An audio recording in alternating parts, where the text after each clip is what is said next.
Good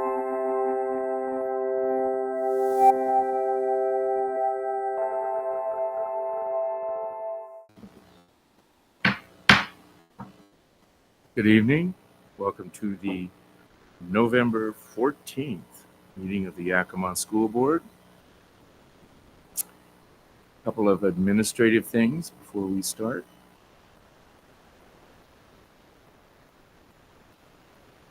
Have you ever heard so many principals be so quiet? First of all, we offer interpretation services from Jorge with Language Connection. If you need translation assistance in person, please check in with Jorge for a device. And Jorge, please translate this information. Jorge Villaseñor, Language Connection. Si alguien necesita la ayuda de un intérprete, tenemos los radios disponibles aquí atrás. Gracias.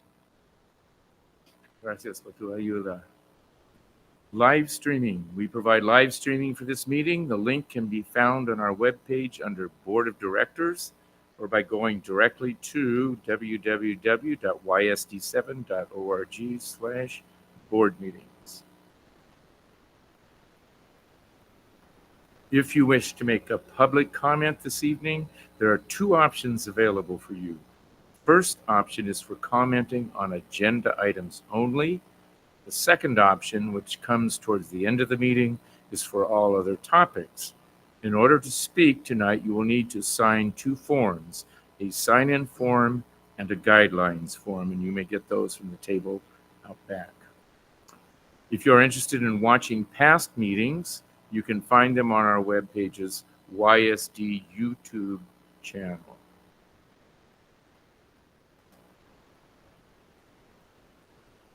Now we'd like to welcome two of our students from our Student Advisory Council who will lead us in the Pledge of Allegiance and the Word of the Month.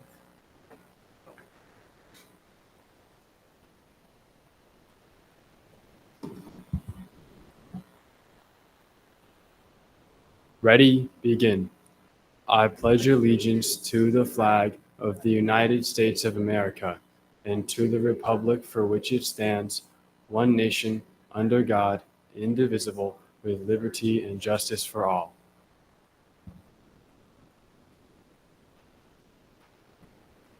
November's character word of the month: fortitude, strength of mind that enables a person to encounter danger or bear pain or adversity with courage. Y en español, firme, fuerza de la mente que permite a una persona enfrentarse al peligro o soportar el dolor o la adversidad con valentía.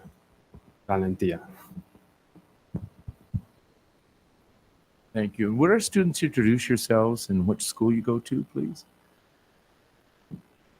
My name is Andrea Ceballos and I go to Davis. My name is Ezra Rotman, and I also go to Davis. Thank you for joining us this evening and representing Davis. Next up, we have our land acknowledgement. Today, the schools of the Yakima School District rest on the ancestral lands of the 14 confederated tribes and bands of the Yakima Nation. Hoy las escuelas del Distrito Escolar de Yakima descansan en las tierras ancestrales de las 14 tribus y bandas confederadas de la nación Yakima. The people of the Yakima Nation inhabited more than 12 million acres. La gente de la nación Yakima habitó más de 10 billones de acres. Across Adams, Benton, Chelan, Douglas, Franklin, Grant, Kittitas, Klickitat, and Yakima counties. En los condados de Adams, Benton, Chelan, Douglas, Grant, Franklin, Kittitas, Klickitat, y Yakima. Today we honor those native peoples who are tied to the land through history, legends, and culture. Hoy honramos a estos pueblos originales que están vinculados en la tierra a través de historias, leyendas y culturas. We acknowledge our descendants who live in the world today. Reconocemos a sus descendientes que viven en el mundo de hoy. We thank the caretakers of this land who have lived here and continue to live here since time immemorial. Agradezcamos a los guardianes de la tierra quienes han vivido aquí y continúan viviendo aquí desde tiempos inmemoriales. An acknowledgement is a simple, powerful way to show respect. Un reconocimiento es una manera simple y poderosa de mostrar respeto. And a step toward correcting the stories and practices that erase indigenous peoples' history and culture. Y un paso hacia la corrección de las historias y prácticas que borran la historia y la cultura de los pueblos indígenas. It also honors the truth. También honra la verdad. As a school district, we will continue to build upon our relations with the Yakima Nation. Como distrito escolar, continuaremos fortaleciendo nuestras relaciones con la nación Yakima. Thank you so much. It's nice to see it in 2 languages and some new faces. Next up, we have 2 proclamations, one for American Education Week and one for Native American Heritage Month. First, Director Navarro will read the proclamation for American Education Week. Yes, thank you. It's my pleasure to read the American Education Week proclamation. I am somewhat nervous with so many principals in attendance today, especially with Mr. Sanchez sitting in the front row. It makes me even more nervous, but I'll try to get through this anyways. Whereas public education is the backbone of our democracy, providing young people with the tools they need to maintain our nation's precious values of freedom, civility, and equity, and whereas by equipping young Americans with both practical skills and broader intellectual abilities, schools give them hope for and access to a productive future. And whereas public education employees, be they educators, substitute educators, higher education faculty and staff, custodians, teachers, paraeducators, bus drivers, clerical workers, food service professionals, skilled trades workers, health and student service workers, security guards, technical employees, or librarians work tirelessly to serve our students and community with care and professionalism. And whereas public schools are the foundations of neighborhoods and communities, bringing together adults and children, educators and volunteers, business leaders and elected officials in a common purpose. And now, therefore, the Board of Directors of the Yakima School District do hereby proclaim the week of November 13th through 17th as the annual observance of American Education Week. We urge all families and community members to join us in recognizing those who contribute to the future of our youth through the American education system, dated this 14th day of November 2023. Thank you. Thank you, Director Navarro. Before we proceed farther, I neglected to have us call roll for the meeting, so we'll make sure we'll verify who's here this evening. Director Navarro Jr., Present. Director Rice, Here. Vice President Villanueva, Here. President Walker, Here. and Director Ryan Beckett is excused. Moving to our next proclamation. This is from the state of Washington. Whereas Native Americans have inhabited the area now known as Washington State since time immemorial, and today 29 federally recognized Indian tribes, out-of-state tribes with treaty reserved rights, and other tribal communities reside in Washington. And whereas members and descendants of tribes around the United States and First Nations of Canada also reside in the state of Washington.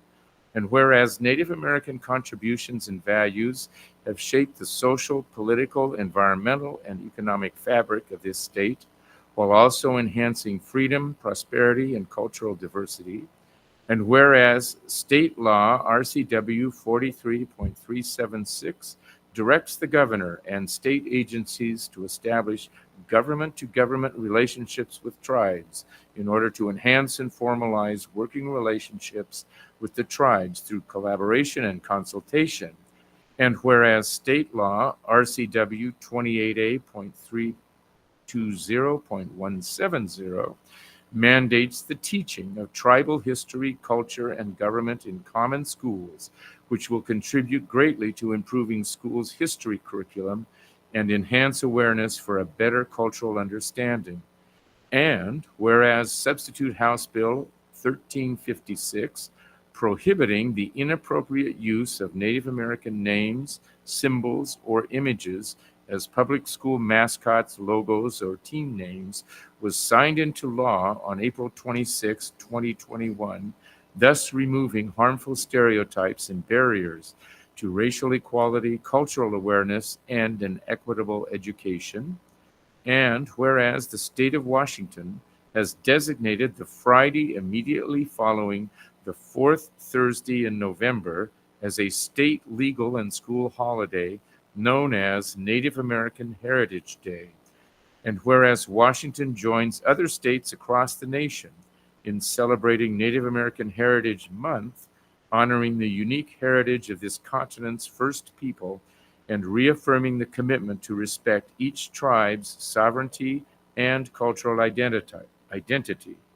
Now, therefore, I, Jay Inslee, Governor of the State of Washington, do hereby proclaim November 2023 as Native American Heritage Month and November 24th, 2023 as Native American Heritage Day in Washington, and encourage all people in our state to join me in this special observance. Signed the 6th day of October, 2023, Jay Inslee, Governor.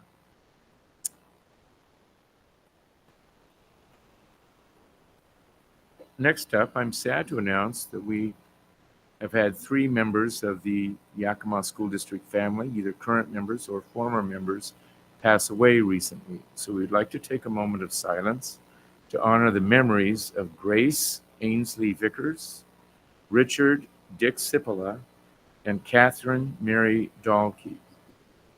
Their obituaries are available on the board documents if you'd like to read a detailed obituary.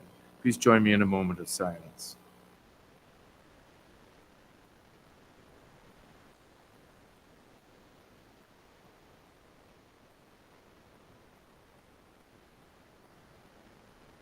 Thank you.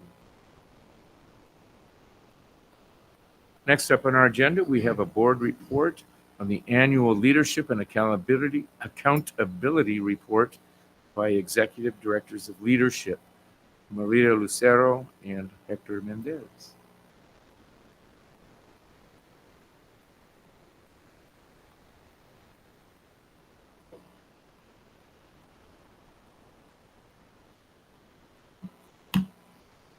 Good evening. Good evening, members of the board, superintendents.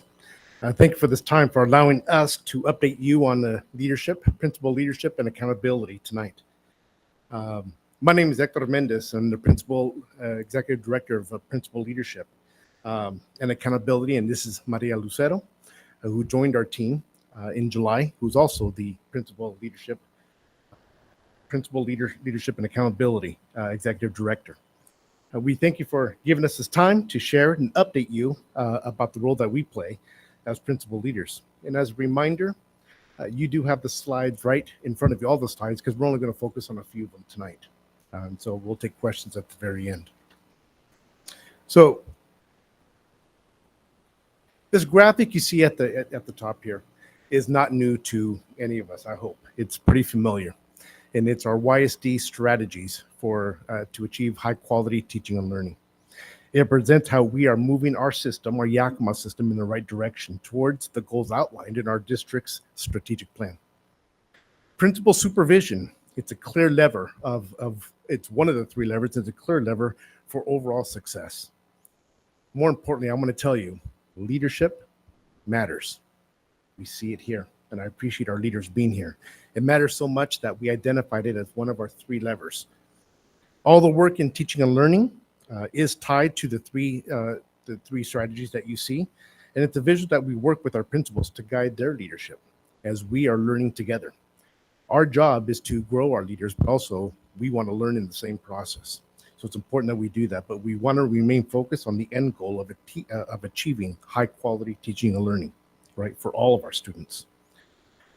As you know, our principals, we face many things throughout the day, millions of things throughout the day, and they get thrown all over the spectrum in a typical day.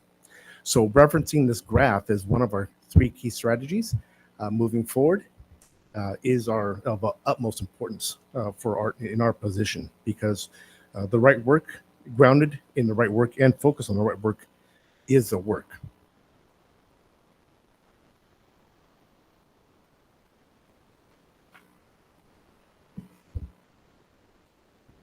Good evening. So we engage with our principals as their supervisors through strategic leadership moves, both individually and as a system as a whole. So as you can see, we offer individualized professional learning. We have protected regular one-on-one meetings with the dedicated principal supervisor, learning walks with the building principal, individualized learning plans focused on building's data review meetings with TNL that are offered in the fall, winter, and spring. There's an annual formal evaluation utilizing the AWSB Principal Leadership Framework that is directly connected with the regular one-on-one meetings that we have scheduled with them. And we also have team-based professional learning. So working with Janelle Keating, and the TNL department, we have created a year-long professional development plan where we meet with principals, APs, IFs, or principals and IF regularly to engage in the growth of our knowledge, of our principals' knowledge, of professional learning communities, such as unwrapping our guaranteed standards, determining how to create learning targets, and creating proficiency scales.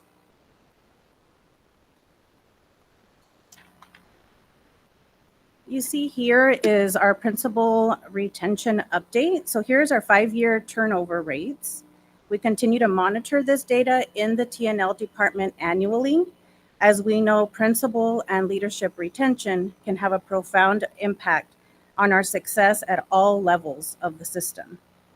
As you can see, for the past 2 staffing cycles, we have promoted 5 building principals into central office leadership and had 2 principals retire.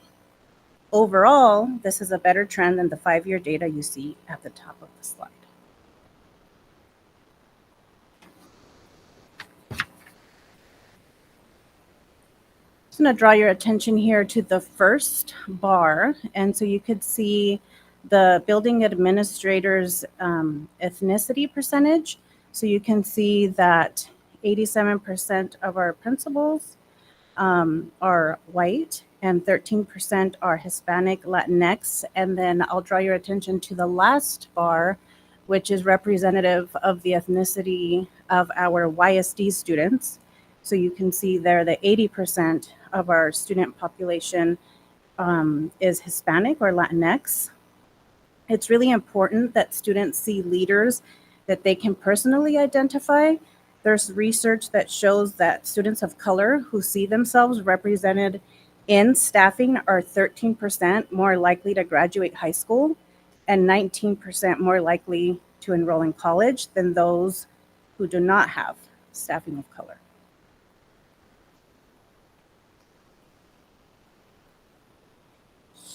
So our strategy 3, which is that third lever, we're looking at principal supervision, the progress monitoring. We really want to dig into 2 pieces of information here. The first one is the data, the principal supervision data. The 3 bullets there, that first bullet, we're always looking at the individualized learning plans that Maria was just discussing. We want to focus on that because that's the data that we bring every time we meet with our principals. We want to share the data. As I said before, we want to grow with our principals, so that gets reiterated every time we meet.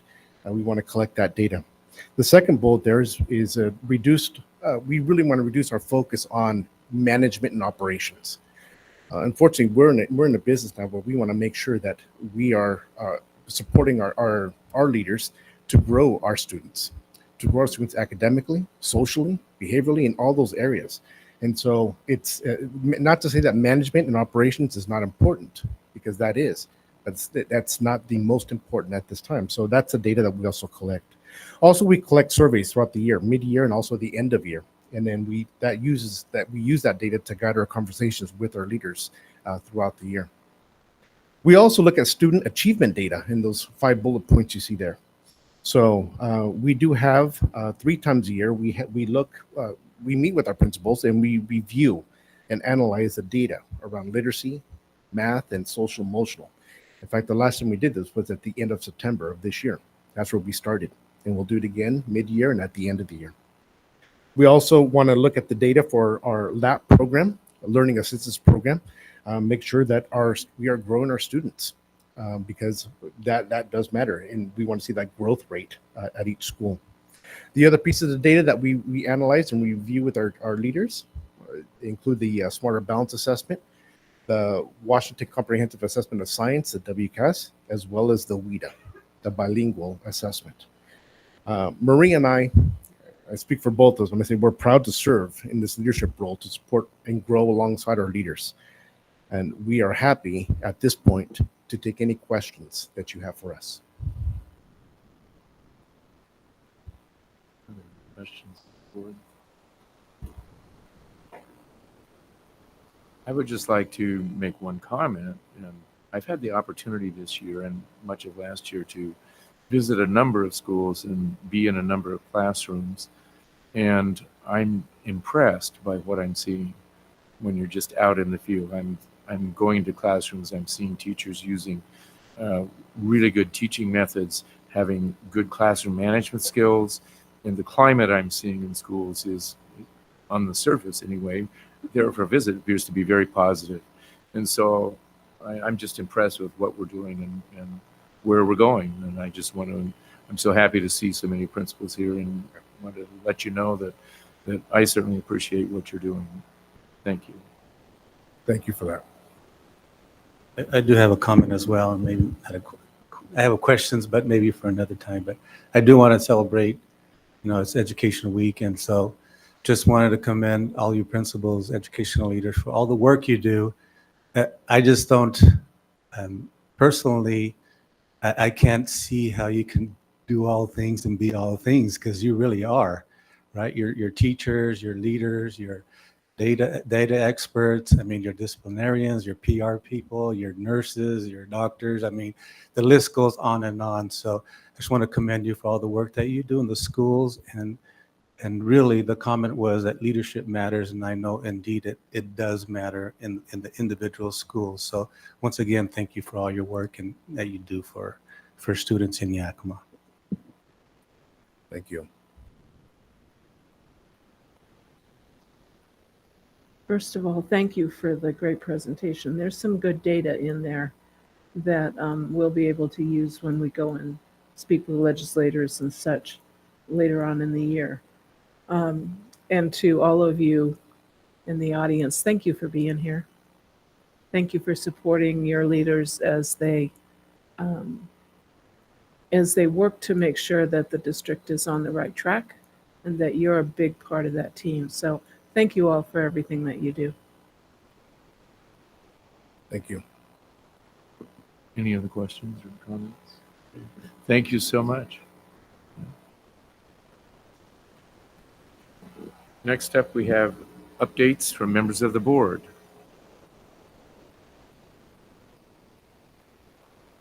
Do we have any updates? I do. Board members may be aware, but I don't know that all the rest of the people in the room are. Over the past couple of months, the State Board of Education has held elections for WASDA elected board members to sit on the State Board of Education. But WASDA has the ability to elect five of the 14 members of the State Board of Education. The rest of them are appointed by the governor.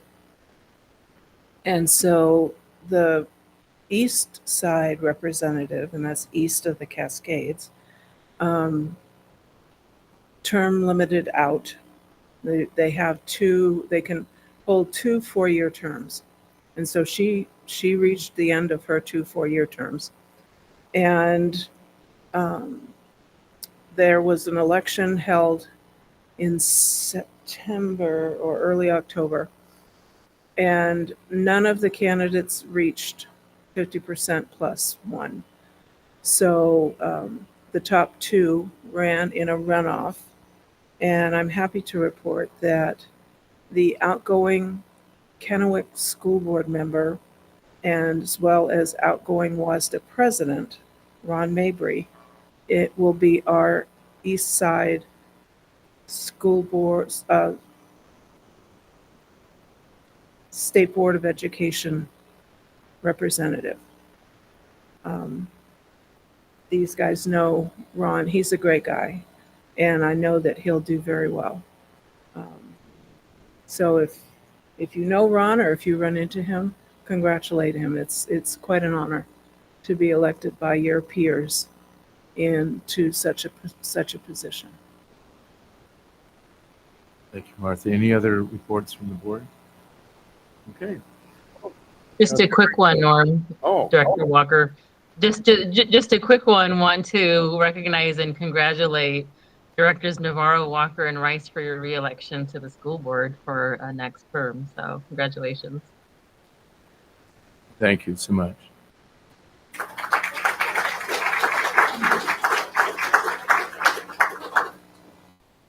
Now we have Dr. Green with the superintendent's update. Well, first of all, I want to thank Director Villanueva for swooping in and stealing my thunder there at the last moment. So I will hold off on my comments there, but I also want to acknowledge as well our principals and executive directors and directors for being here this evening. It's wonderful to have them present. I'd like to start out just by updating the board. I believe that a picture is worth 1,000 words. If you refer to the social media platform that I use the most, which is LinkedIn, professional purposes, acknowledging, of course, the National American Indian Heritage Month. And I would just call out that what I was able to share was here in Yakima, we do see those that are the most underrepresented typically in our school systems or across the nation. 3 of the things that we continue to do well in Blazing the Trail is things that we've done here in Yakima, things that you have approved, is a day off of school to honor the Treaty of 1855 for the Yakima Nation, the land acknowledgement that was created in conjunction with the Yakima Nation and read at all board meetings, as well as a sovereign Yakima Nation flag flown at the most prominent district sites. So those are 3 tangible items that really show that we do see our indigenous population. Over the last couple of weeks, I've been able to make several site visits, and one of the actual wonderful things that happened recently was being able to drop in on our new teachers who are going through some training. As you can see in this photo, we have wonderful new teachers that are striving to get better and taking their time attending training sessions with Megan Anderson Riley, who of course heads that work. She was our regional teacher of the year, just a phenomenal educator, has been both at the middle school and high school level. Her enthusiasm is wonderful, and we're glad for the numerous teachers that continue to strive to become better and really model that learning never ends. I did have the opportunity to stop by McKinley, and this photo here, she's actually a daughter of one of our employees in the finance department, Athena Luna. And so Miss Luna was a baby when I was in Toppenish, and so I ran into her, and she is now a 5th grade teacher at McKinley. So just knowing, how that cycle goes on, and I look at it all of our principals here, and you just never know the influence and the connection that you're going to have. Not that I influenced her at all. She has a wonderful family, but it's just so nice to run into people that have stayed in education and pursued a career that we know shapes all others. Speaking of McKinley, stopping by McKinley, just checking out the dual language classes and acknowledging the great work that continues to happen across our district, and the modeling of happiness and positivity, the activeness that we saw during the visit with the students, and just the concern that staff has for our students at that site was heartening. We go on to the next post. We know that we just had a conference week, and so we highlighted some of our parents here. Most of these, I believe, are from Roosevelt. I do believe we have maybe one from Adams, but there were some just great activities, and it just shows how important it is to connect with our community. I was inspired as I put this post together, and I think this would be wonderful for our board to consider at some point. And that is really the definition of family engagement. We have not talked about that, and I've noticed during the campaign, again, congratulations, it was brought up quite often from those who were running for positions about the perception of not having family engagement, and yet the reports that I get and the things that I see out in the building, we have, regularly 200, 300, 400, 500 parents showing up to these activities, especially through the work of our staff and the connections that they've made. So I do believe that it would be a benefit at some point for us, perhaps in a retreat, to really get to the crux of what we believe as a board family engagement is, so that we don't run up against that misperception from time to time. The next post, of course, were the candidates that were running. That was, I believe, the night before the election. So, of course, it's wonderful. We celebrate having you back in this position, but it's also nice that we have such a interested population that wants to make a difference in education. And I think it speaks volumes that we have people interested in running for positions that you've held in high regard and have really raised the bar for them. The next post is actually an older one that I had in that I wanted to record. And this was back from when Maria was a principal. So I dipped back into the archives. And I think this does speak, though, to our entire district and the way that our staff looks at making a difference for students. And this was a bulletin board that she had where the teachers were sharing their hopes of students. And to have that tangibly written, that people are thinking about, what do I want students to know about me? And then I can think of being at, I believe it was McClure with Principal Lee, and being in a classroom where a teacher had done the same with parents, where the parents are saying, this is what I hope for my student. This is what I want you to know as an educator about my child. And if we can certainly keep that perspective in our minds, then I think we're better educators and better leaders. Going back to, I believe, I'm losing track of where I was in this. I think this might have been Roosevelt. Just a very enthusiastic STEM teacher, and it's contagious. You can see in the pictures here of the teacher, facial expressions, just the enthusiasm that she shows. And if you can catch anything in a picture, I hope I caught that, because really her joy and enthusiasm was contagious with the individual. You saw the student there. It was great to see the engagement in that classroom. And then lastly, this was this morning at the Early Learning Center. We continue to try to develop partnerships with our community, and I met with Chief Murray, who took a tour of our Early Learning Center. He did not know the location of it, so that was really nice to show him where our littlest learners are, but then also to see the way that he was amazed at serving students of 3-year-olds, 4-year-olds, 5-year-olds, and all of the work and mechanics that go into having them continue to progress. And we really hold that bar of 3rd grade as an indicator of how students are going to perform and graduate.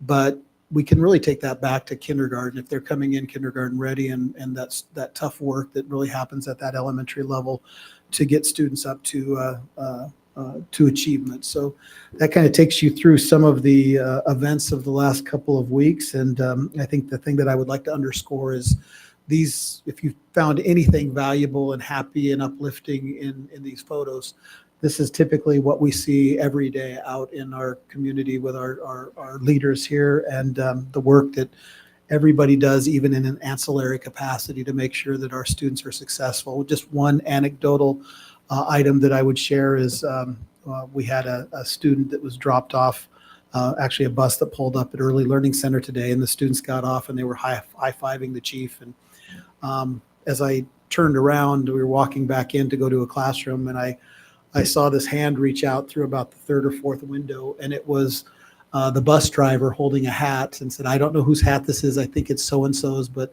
just that small gesture of him walking through the bus at the end of the route and finding the hat of a littlest learner and holding it out the window and passing it to a paraeducator to get that into the hands of a student. It's such a small thing, but it does speak volumes of the care and concern that staff has, and the difference that somebody can make even if they're not in the classroom. If you think about the bus drivers being the first individuals who see our students on a daily basis. So thank you for allowing me to share that piece.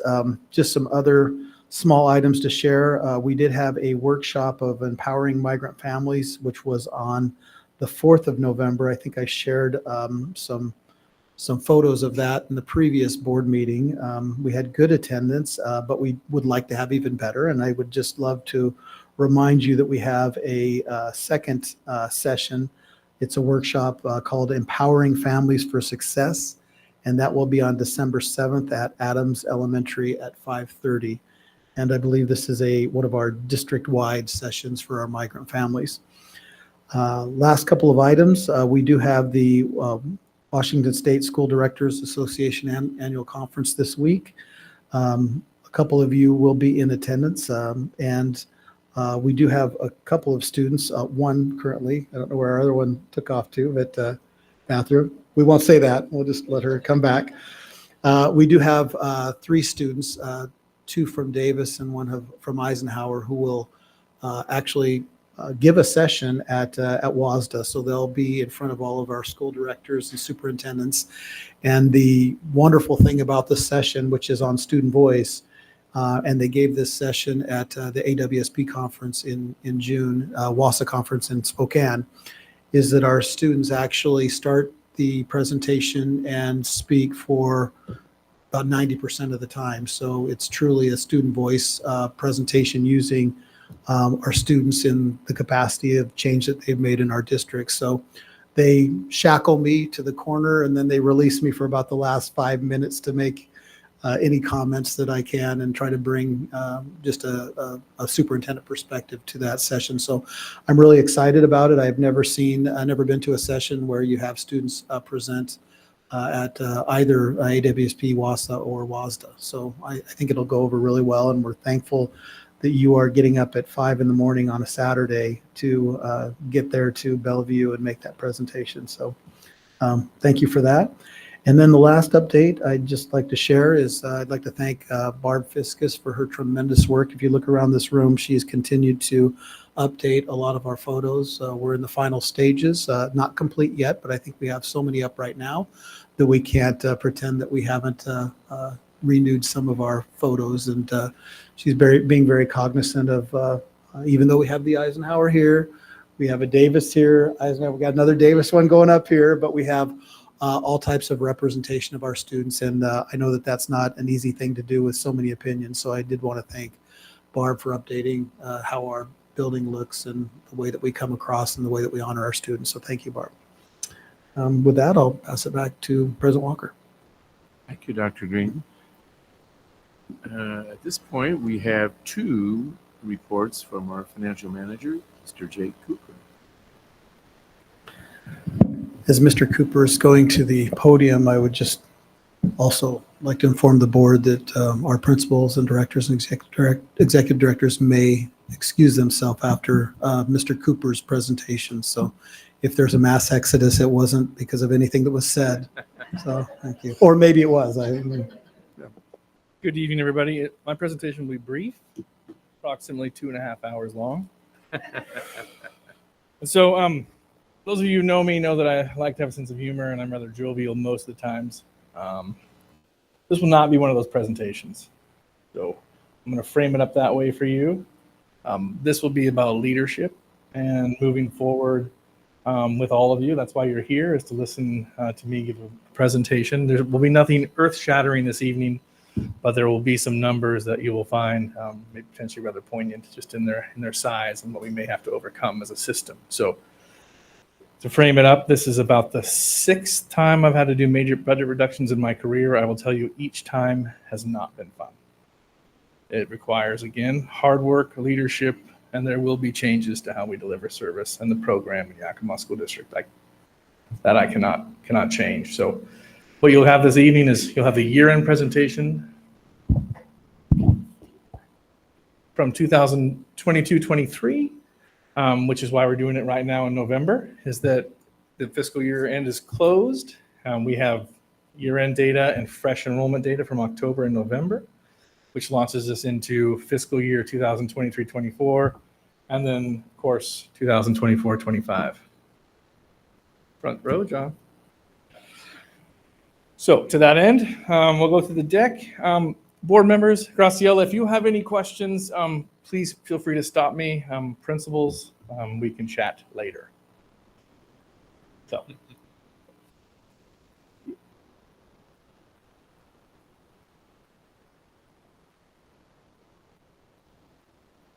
No worries.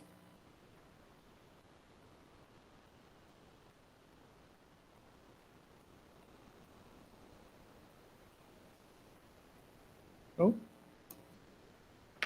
I had to use a PowerPoint instead of the Google deck. That's probably my fault.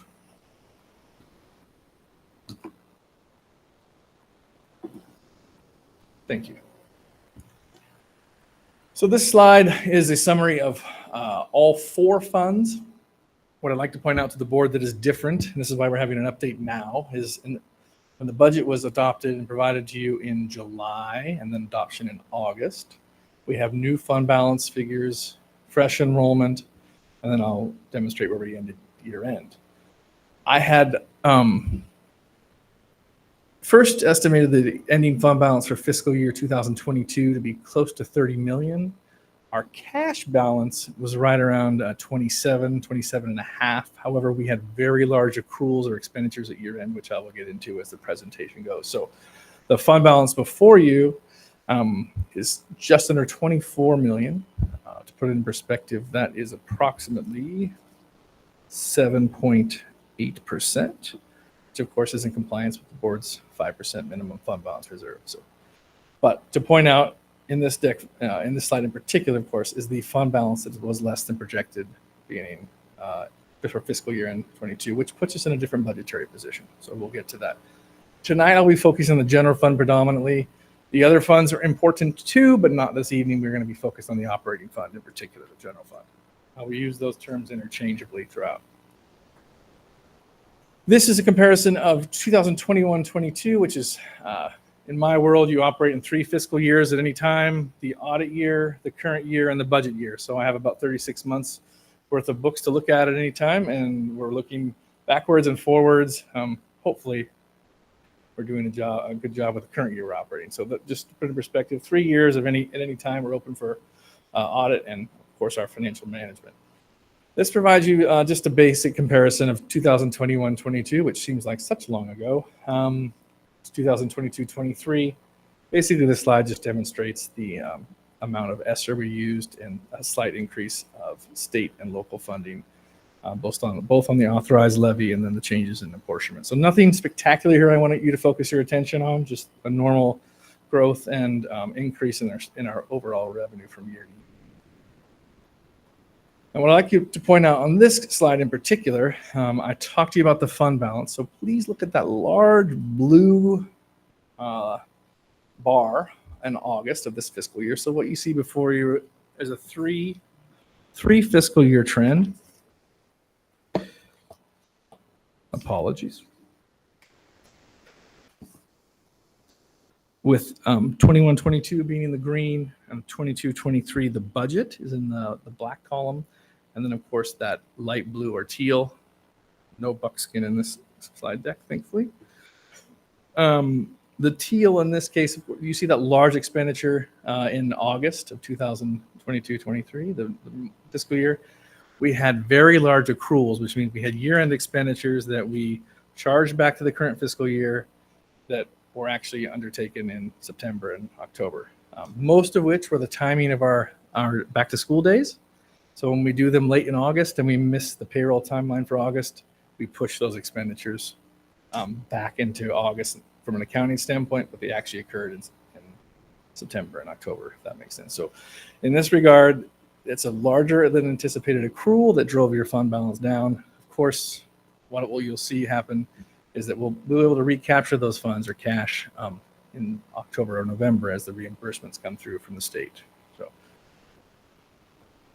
Enrollment in particular, this is the 3-year trend in enrollment, or 5-year actual FTE. I want to point out in particular, if you look at October of 1819, you see we have enrollment of 16,006. I can hardly see that. FTE. If you look at enrollment from October of, I'll do October to October of 22-23, we had 15,182. If, however, you look at the final numbers for that fiscal year, you notice that we are only 15,092. So in that 5-year time period, we are approximately 1,000 students less than we were. Some of the budget presentations, I had looked back to 2017-18, and we were approximately 1,200 FTE down from that point in time. And as a reminder, during that time, we lost 1,200 students, and we increased staffing in both certificated and classified levels, double-digit percentages. So our staffing increased and our enrollment went down, which is the major driver of why we are financially where we are now. Are there any questions on that? So I just want to make sure that we're clear on the fact that enrollment is down and staffing levels were up, and that's why we find ourselves in a deficit position.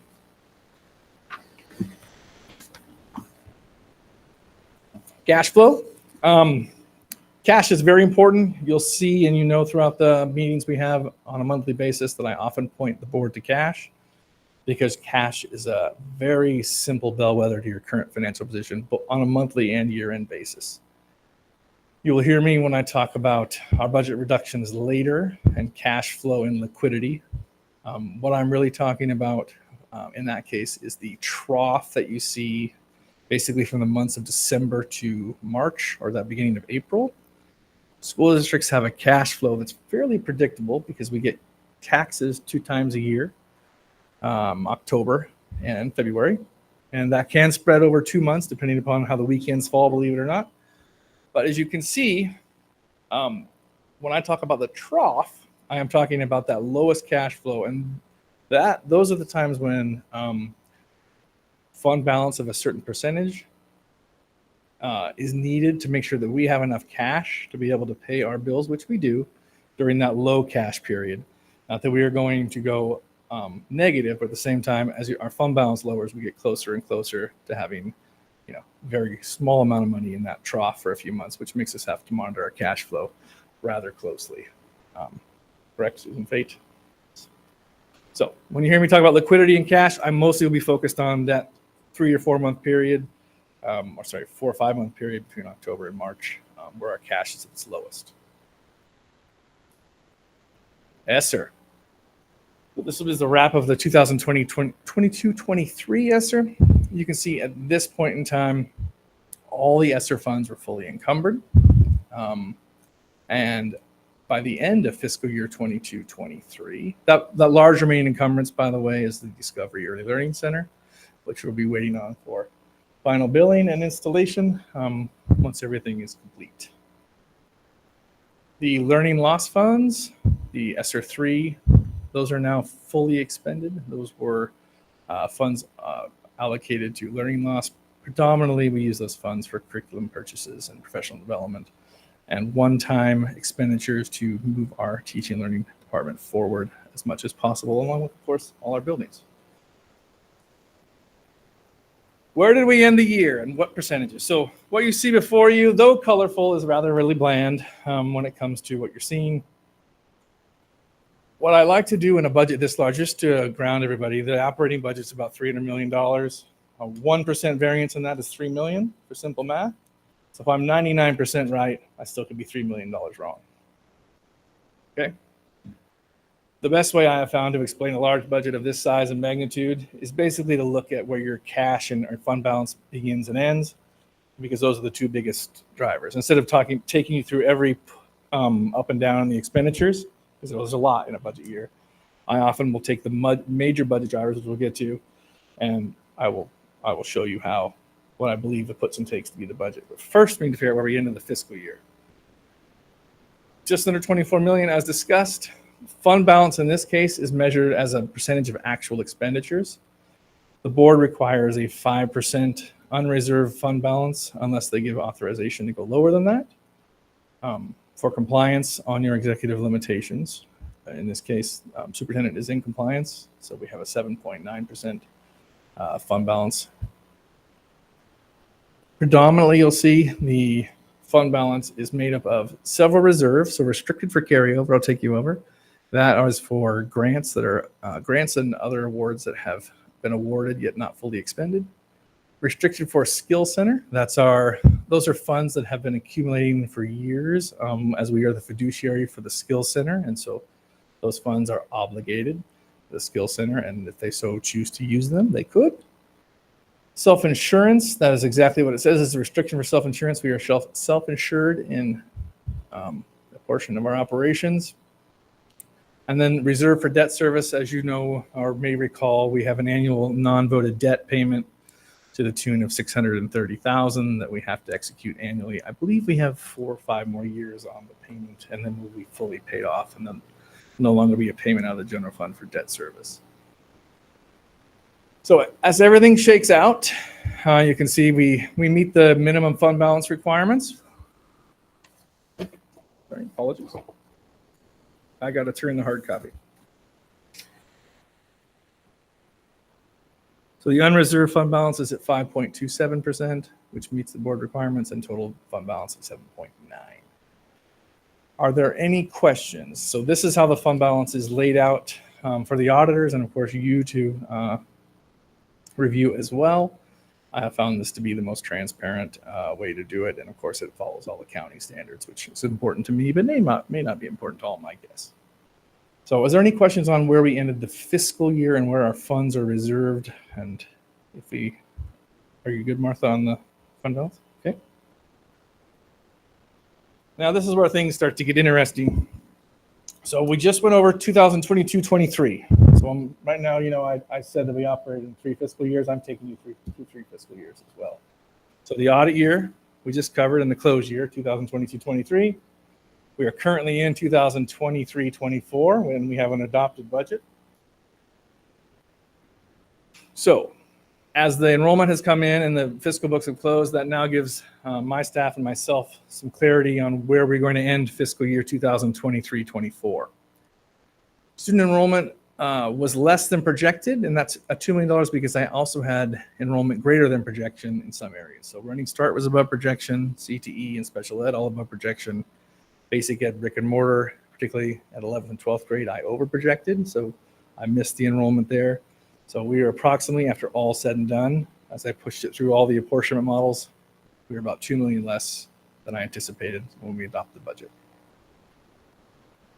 We do have unbudgeted Title I carryover. So this cycle, when I had finished the budget with staff, we assumed that Title I was going to be fully expended. There's money left to carry over, which teaching and learning will put to work. But again, that is part of that's unforeseen revenue I had unbudgeted. So you can see it's accounted for there for 1.4. Current year attrition. So with the adopted budget deficit, superintendents and all of us across the system have set about looking to save money mid-year. As I wrote that was of 1026. As of today, we were just about 2.1 million in attrition savings. So as positions come open or operational decisions avail themselves, the superintendents and myself and others have chose to execute those savings as soon as possible. So we are going unfilled on positions across the system, and or collapsing them, or we're also making reductions potentially in contractual services. So everything is at play. Operationally, I would like us to be 3.5 million by the time the school year is complete. We'll see if we get there. It will obviously depend upon how much movement we have at the staff level. The adopted budget fund balance deficit, which we are aware of in the adopted 2023-24 budget, that's still 14.4 million. And then of course, there's that target of 1.5, an additional year, mid-year savings. Could be non-employee in that regard. It could be a little of each. At that point in time, I was thinking it was going to be non-employee. The remaining deficit, however, is 11.7. And so with the beginning fund balance of 24 million or 7.8%, we have a remaining deficit of 11.7 million, which means we would end the year at 12.2 or 4% of total expenditures.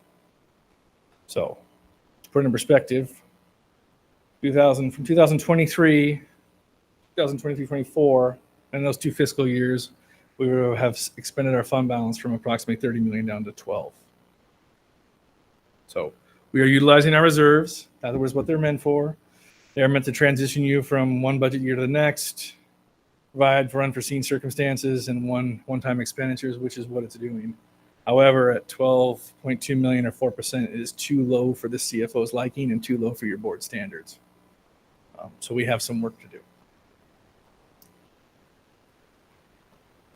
So if 23-24 comes to fruition as planned, it will then lead us into the 2024-25 year, which is what we're going to be planning for and working on until the spring. 2024-25, again, as I told you, my job and I believe obligation is to provide a budget of this size, as much simplicity as possible, and take away a lot of the static. So to that end, if we begin, so 9/1/24, we adopt a budget. We begin the year and we're at $12 million, which gives us sufficient liquidity. But as I talked about during that trough period in the spring, it makes me pretty nervous. So we'll be down, and I'll show you the potential. I won't show you the potential cash flow yet, but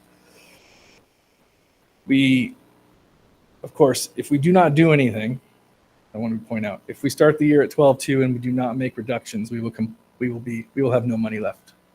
We'll be in the red. So I do want to be very clear that I do not believe the system has any options but to make significant reductions to balance its budget and right size its staffing to its declined enrollment. I know those are very direct and sometimes confronting words for people, but there is no way around it. I've been doing this for 2 decades.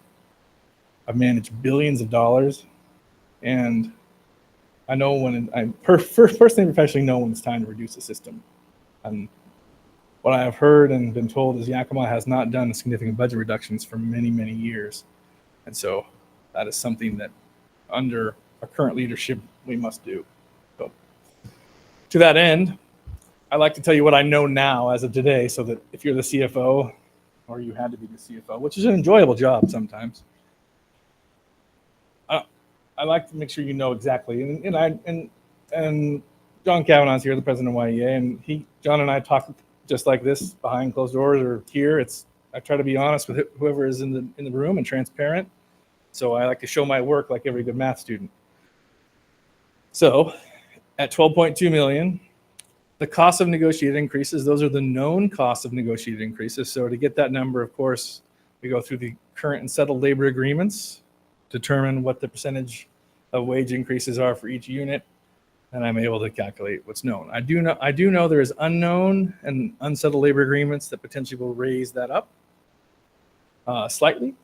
But again, that is one of our assumptions. So I want to be very clear about the assumptions. Those are known labor costs from settled agreements as of today.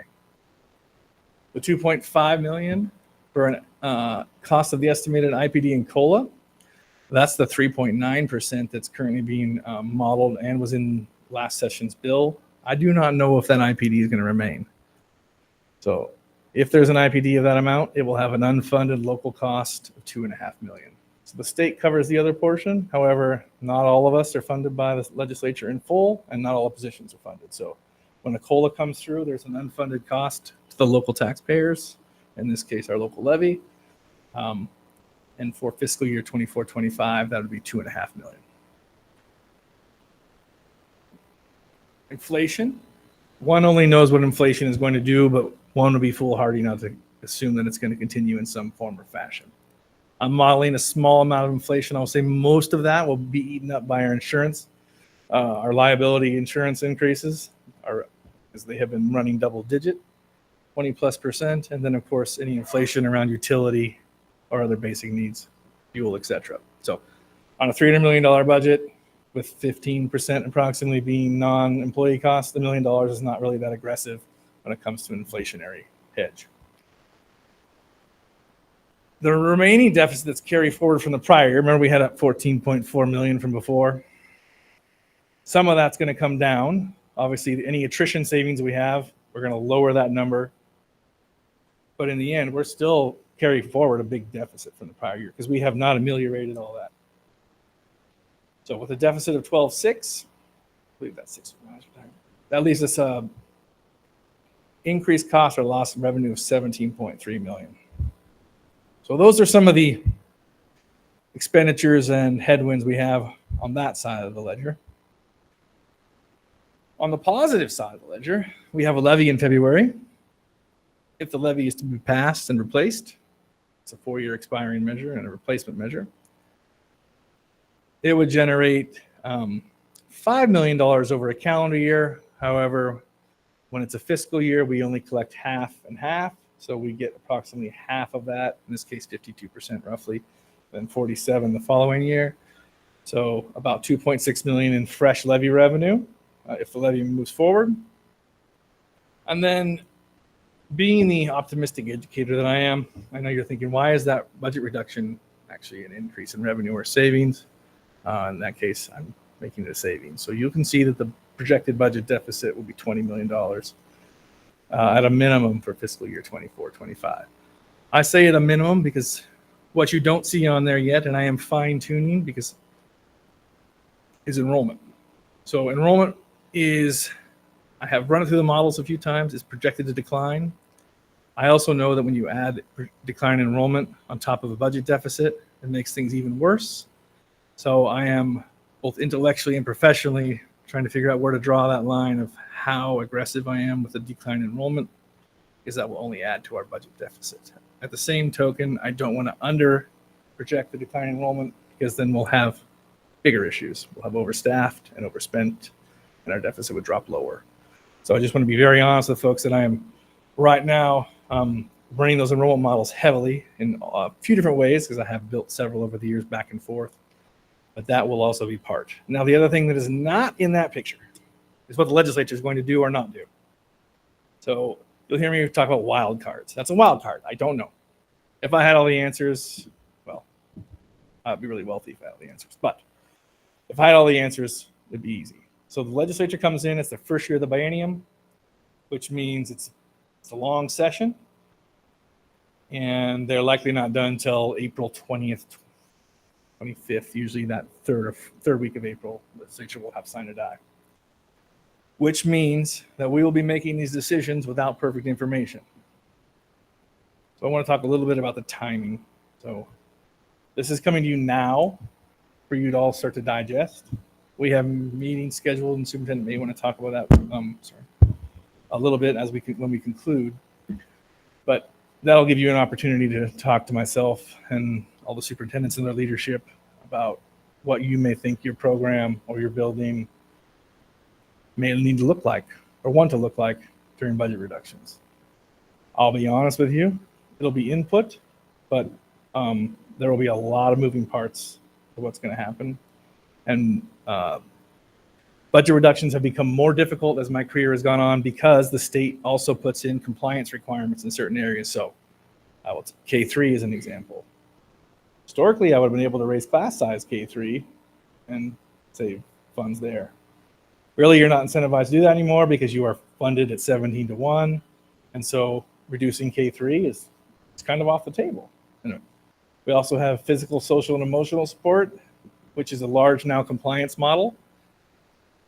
That requires staff and myself to determine where actually we can reduce in those groups without losing funding from the legislature. So as the legislature has continued to earmark the apportionment model, apportionment was meant to be a general allocation. It has now become earmarked by a lot of special interest groups generally. Like they want to be guaranteed staffing levels for library or guaranteed staffing levels for counselors. And what that does for financial management is it just boxes you in. There's no place to reduce. The other headwind we have is we have a lot of categorical money in Yakima, federal money. Those programs, we have a supplement, not supplement. Supplement, not supplant, sorry. It's getting late. In other words, we can't reduce large chunks of program out of our federal programs and then move other things into them and have it be cost neutral. You can't do a swap. So, I mean, you can do a swap, but it has to be explained and it has to be of equal value. I think what you'll see in the federal programs, to be honest, is you'll see them budgeted tighter because they have not kept up with our COLAs and IPDs that Washington State has had. So the federal program revenue may remain flat or static, but we're going to have to tighten up what's coded there. That's legal. So just so you know that there's a lot of legality that we have to weave through as well when we do these reductions. So on the timing side, legislature should finish late April. My goal and staff's goal is we'll have a springboard to the superintendents of what the reductions may look like soon. And that will be an internal document because we have a lot of then talking to do about what happens. And of course, we're going to gather all the administrators' input. And then we will have touchstones with the board as we move along as well. Because we have to make decisions on layoff. I do not see a way around layoffs, given the size of the budget deficit. So there will be likely reduction in force or layoffs, potentially in some or all units, based on the size of the reduction we're facing. I just want to be clear this is not a situation where we can get out of with attrition. So in that way, we will need to reduce staff, which we haven't done for many fiscal years. So I'll let that sink in a little bit because I know it's rather potentially shocking for folks, but it's something that I wanted you to hear, particularly in person. So the budget hole is currently 20 million. I would say that's the minimum. It will depend upon a few things. Fund balance could end higher. Remember, fund balance ended lower, so that would change our budget picture. And then I am fine-tuning our enrollment projections because I know how important they are. And when we tighten up, I do not want to project too draconically down, which would just add to our problem and exacerbate our layoffs. So I'm very, very thoughtful about the enrollment projections because they are a huge driver, or the driver of your staffing and our revenue. If those reductions are made, we would end the fiscal year 24-25 then at 5.73%, and that's total fund balance, and be very close or likely compliant with the board's financial requirements for ending fund balance. I believe this to be a multi-year problem or opportunity for some. So in fiscal year 25-26, you're like, oh, now you're into 4 fiscal years, Jake. You've actually moved another fiscal year. We will again likely have to consider trimming our operations, potential facility consolidation. Those things might be on the table in the future. My job as your your CFO is to guide you through these ups and downs of the budget, make sure that the governing body has the ability and information need to make a decision, because the board will have to make a decision in the spring. That is, and I say spring, March, April-ish, probably likely April. That was a traditional time where a board under Washington state law has to make program reductions. So the board does technically all the hiring and firing in the district under state statute. They're also thankfully reelected newly. Don't want to go anywhere. It's going to be a fun year. The board is tasked with both setting the educational program and also reducing the educational program. So in the spring, what will come before the board of directors and under advice from legal counsel for many years would be the FTE, a description, and the approximate dollar amount, because you have to have a rational basis to reduce program. So the rational basis, of course, in this case is a declining enrollment and declining revenue. That's our rational basis. And then the board, of course, will be given that to take action upon and then has to make the reduction. So, and then after that, when reduction of forces happen, I want to make sure that you all know that we'll have lots of conversations about how you should speak to keep your staff and your folks you're close to, but it is riff and recall for a lot of positions. It depends upon who, seniority, and what their certificate is, if I'm talking about certificated staff.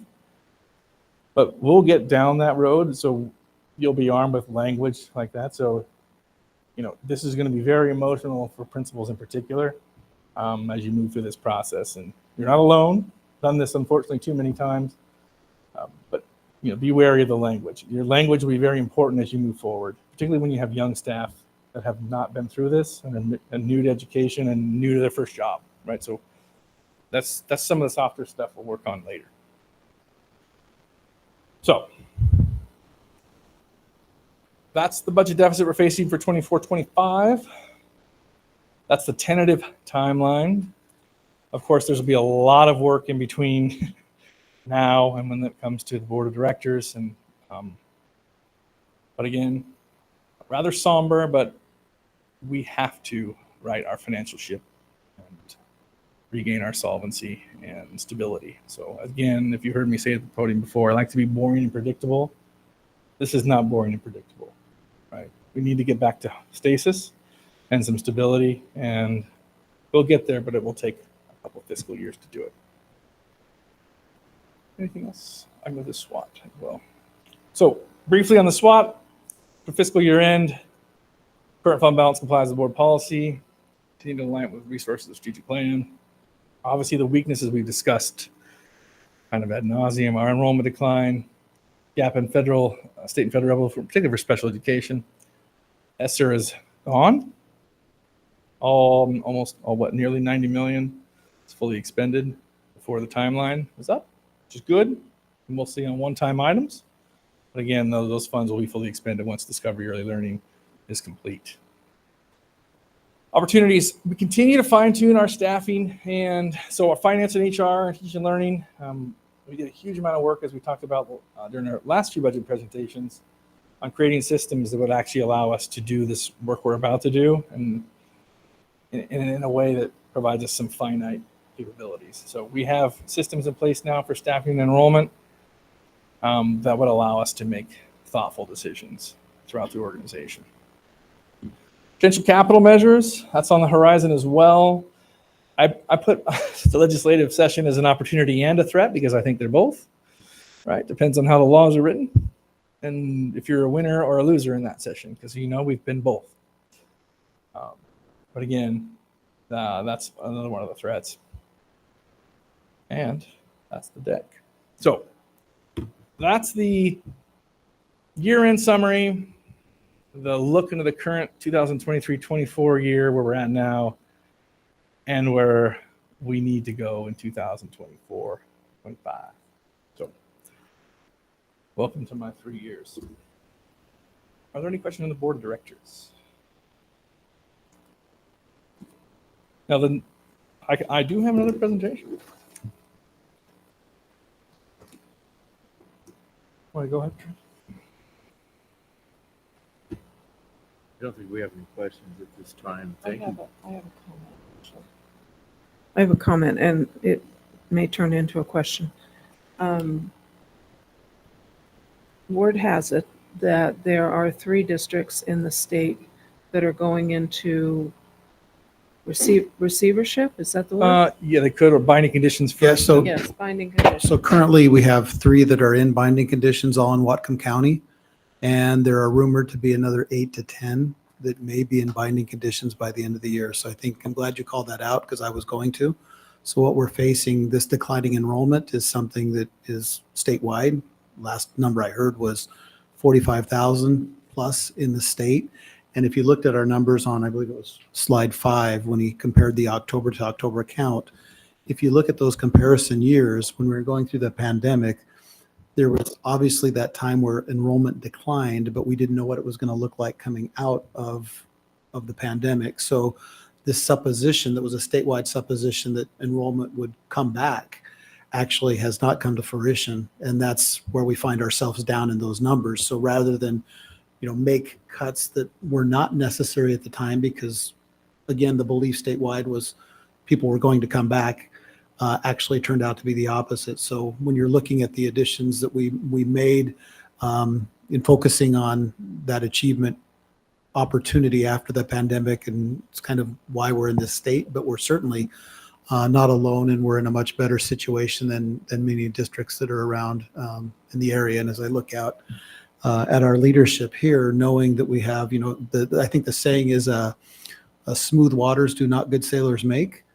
We've gone through some tough waters together with the, COVID and what happened there. And we have a lot of people that have stayed with our district during that time, and now going through this next challenge together is certainly doable. And it will be difficult, but we have the leadership in place to carry that torch forward and do that in the most responsible, respectful, and considerate way possible. So, but thank you for bringing out that point of Whatcom County. I believe it's LaConner, Mount Baker, and Marysville Pilchuck are the three districts that are currently in binding conditions.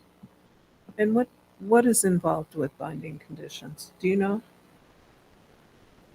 I know that it goes into reaching into the next year's kind of I believe in the case of Marysville. Apportionment advancements. Yeah, apportionment advancements. In some cases, a loan from the county, I believe, is one of the locations. So, yeah. And I would expect extra reporting to OSPI. Yes. Yes. OSPI basically comes in and takes over your Get a lot of attention.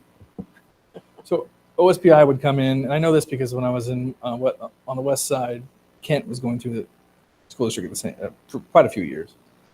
And OSPI comes in, they take over your books, they tell you what your enrollment should be, and they then also start to look at your collective bargaining agreements, and if they can lower the costs in your collective bargaining agreements, which can be difficult. The only way to do that technically is to go into receivership, which no school district in Washington State's ever done.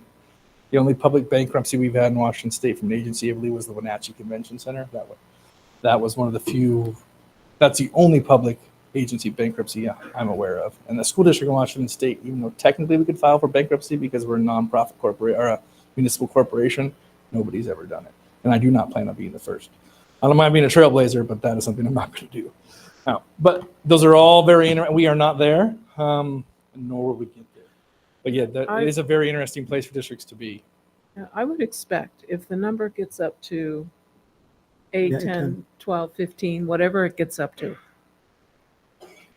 that the legislature is going to get enough heat that they're going to have to pay attention to making sure that education is equitably funded across the state. We all know what regionalization has done or not done, as the case may be. We all know that districts that are property poor Raise less money. raise less money and can raise less money. I mean, we certainly can't raise the type of money that they raise in Lake Washington. No, and we all know Seattle has $1,000 student higher levy lid than the rest of the state. Yeah. The only district that does that. So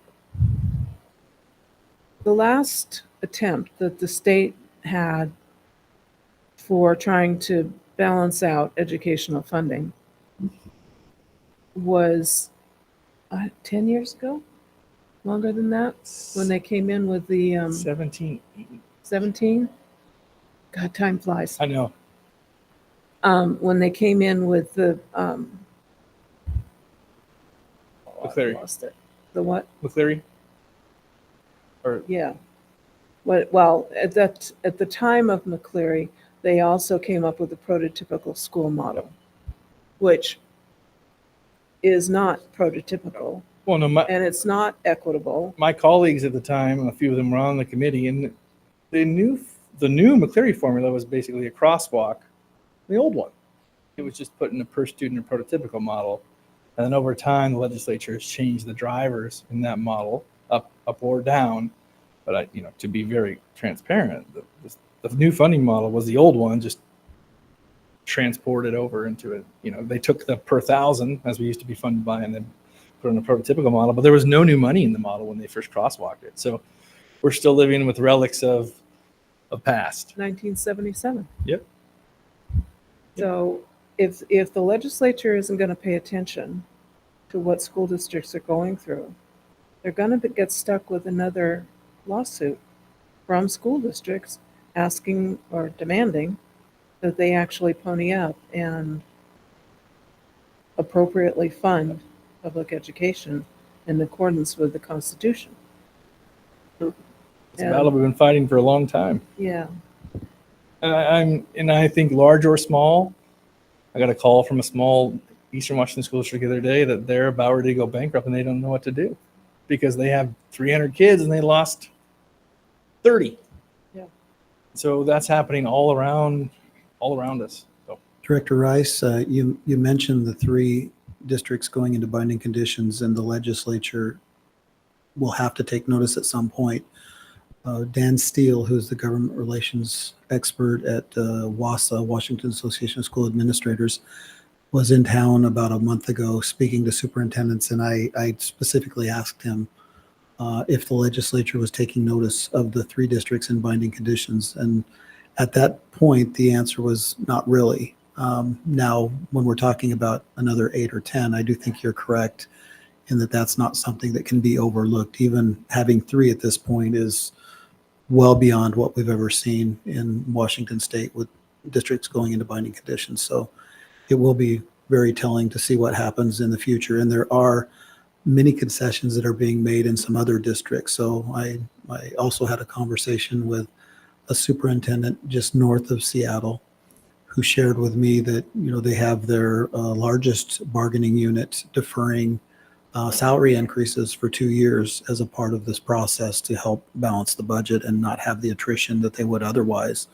or she would be in much dire straits. So I think it's been slower to hit here on the west side. In fact, when I brought up the information or that question to Dan Steele, it was news to a lot of the superintendents in the region who are not aware of what's happening perhaps on the west side and in the financial status that is really happens throughout the whole state or ripples through the whole state. But I do agree with our CFO here that many districts are on the cusp. So we're just very fortunate to have this year and then have the leadership that we do have and have the time to work with our bargaining units and others to make it through this and come out the other side. Thank you. I'm glad you said the A word, attrition, because we didn't talk about that, but we do. So I did talk about layoffs and reduction in force, but historically, we have approximately 10% turnover in our certificated units, our unit, which is about 100 staff members. The numbers of attrition have varied by unit, but we're approximately, I think, 10% for classified as well. Anthony, is that still a solid number? That's a good estimate.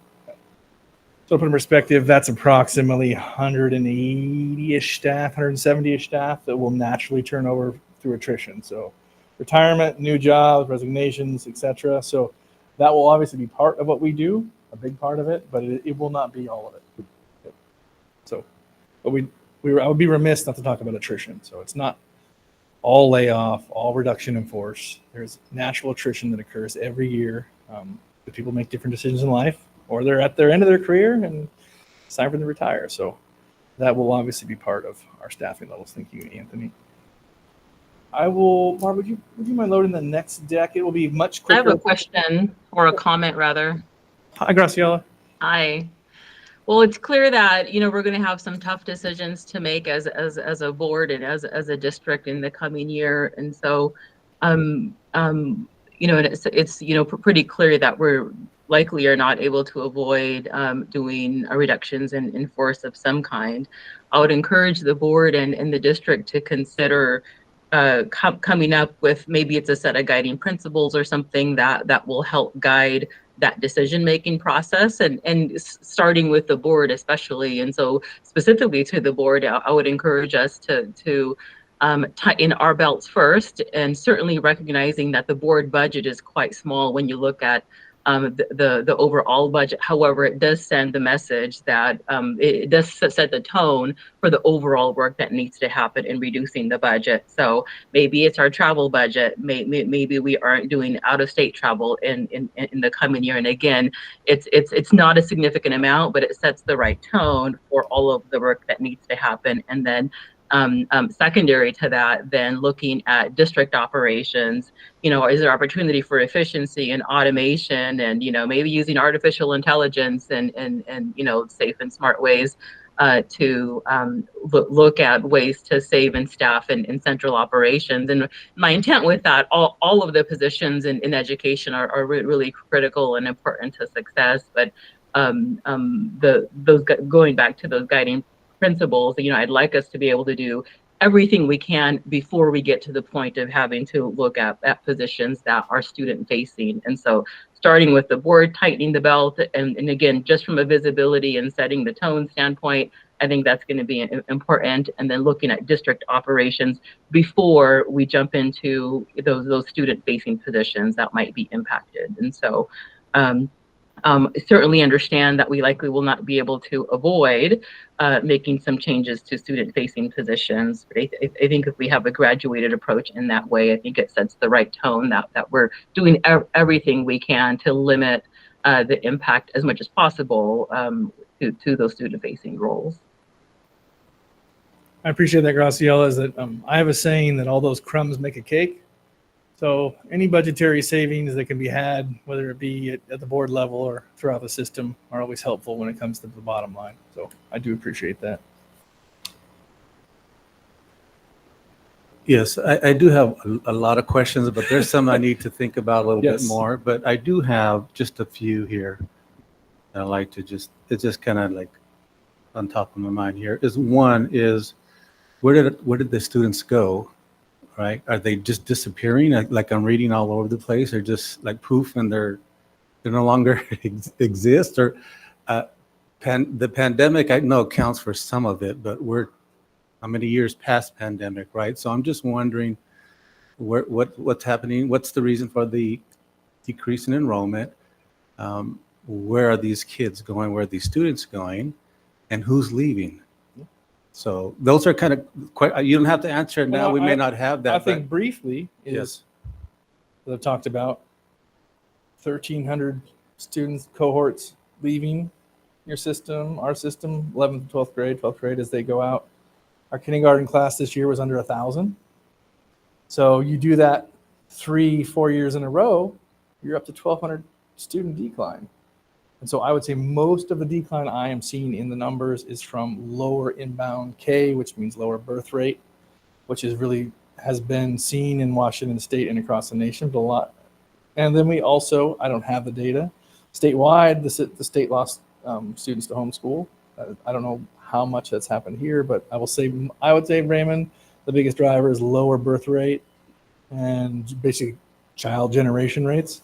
And again, you're coming, those kids inbound in K are 1,000, and you're at the top of 1,300, 3 or 4 years of that, and you get right to where we're at. You get to 1,200, 1,500 student decline. I would just add that in Stanford's study done on this topic nationwide, they found that 14% of students that disenrolled from public schools over a 3-year period went to private schools, and 26% switched to homeschooling. So, we did face a time with COVID where the restrictions at private schools were a lot looser, and that really attributed to part of it, but homeschooling as well. Raymond, coming from a large metropolitan area, one of the phenomena that I've seen in Los Angeles, San Francisco, and Seattle is that you have an area such as Yakima that has a denser housing population, which then creates the prices to go up, and there's newer opportunities for homes in the outlying areas. So we have seen growth in West and East Valley, and when you have a young family that is just starting off and they have an opportunity to buy a home for the first time, they're moving out of the district. And you will see areas such as ours go through a decrease in population, a rise in home prices, and you'll see growth in the rural area. And so in 1991, when you saw the population of Seattle and areas like Federal Way and Kent, Auburn were mainly rural, you'll see that today they are much denser populations. You brought up Marysville, Kilchuck. I used to represent the city of Marysville. In 2003, they were approximately 30,000 people.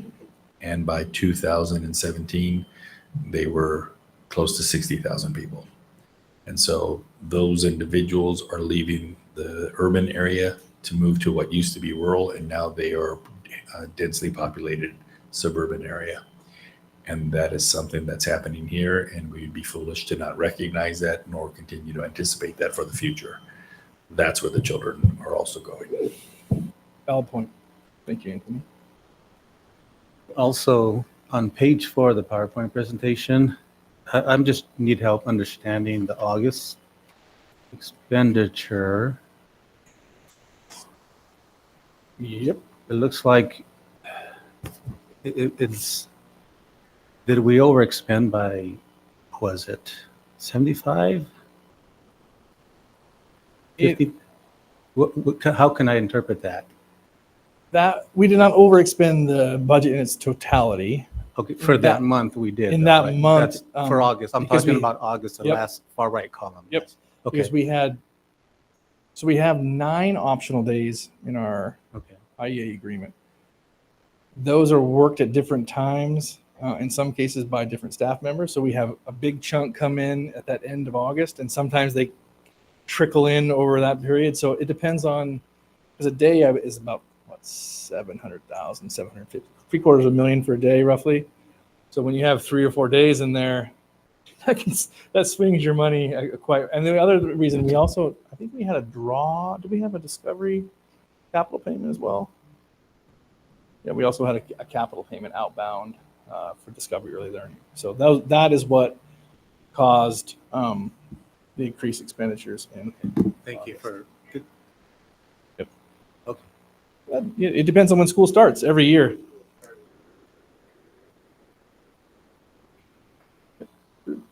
So, and then my next question is, when did the staffing get out of balance with funding? And well, when and why? I'm trying to remember because I've been on the board for X number of years, right? And I've never, maybe I missed it, but I've never heard that we were out of balance in terms of our funding and staffing. So I know this is something you brought up a year ago. And so I'm just kind of thinking about trying to figure out what happened. I'm kind of kicking myself, No, right? no. Because maybe that's something we could have caught years back if it would have been on. Here's what I'll say more about salient to school us. district finances. And I've said it to you before, and I'll say it to you anytime I'm at the podium. You can only plan so far forward, right? Because our circumstances change dramatically in 12 months, 12 days, 12 hours. Think about the pandemic. I think what I saw as a new person coming in is that Yakima was pretty stable for a long time. If you look at it, enrollment and staffing kind of just bobbed along, for lack of a better description. And then when enrollment started to decline, it wasn't too long after that, but 2 fiscal years, the pandemic hit. Then there was 90 million of ESSER, and operations were irregular, right? Operations during and post-pandemic were not traditional. So you did not miss anything, Dr. Navarro. Could they have trimmed along the way? Maybe. But then again, when you do that, you're then pulling money out of program or classroom. So in my field, my job is to figure out how long we can go to keep as much money in the classroom as possible. It's always how I've operated. And then the same token, I have professional obligations of clean audits, liquidity, and fund balance reserves, and maintaining legal compliance. So that's kind of that's my teeter-totter. And so you didn't miss anything. It was a really confusing time in K-12 and the world. And now the pandemic smoke is cleared, for lack of a better description. We've got systems in place, new people in place, and we're going to manage, and we're going to manage downward. It's not any fun, not so much, but it is also part of what we have to do. Managing budgets upwards and downwards is part of governance and is part of administration. So that's what we're going to work on. So no, you didn't miss a thing. Then my last question, maybe it's more of a comment.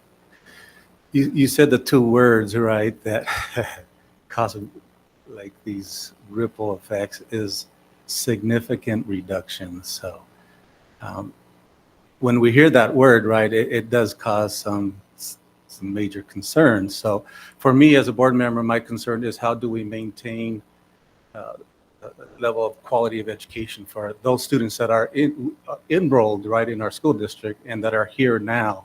How do we do that? Because when we use the word significant reductions, it seems to appear or indicate that we may be cutting funds or programs for all students who are, even those that are presently enrolled may be impacted by major cuts. So how do we?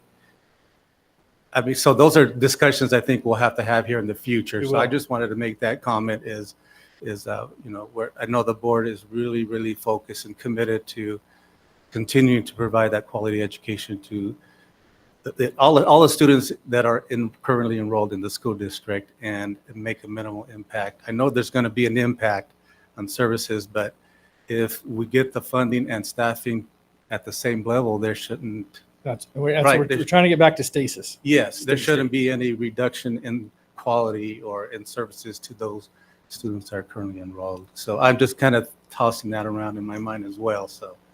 And I like to make sure the reductions, we like to use a scalpel and not a hatchet, because I've seen reductions handled in lots of different ways, and there's no perfect way to do it. And I'm far from perfect. As you could possibly, no comments. But we want to be, as you said, strategic and always put the student first. But I can't say whether or not there will not be changes in how we deliver program. That's going to happen. How it happens, we have to work on. But will there be changes in how we deliver program? 100%. So, but how we reduce a system is really important. And that's what we're going to work on between now and the spring. Director Navarro, I appreciate the questions, and I appreciate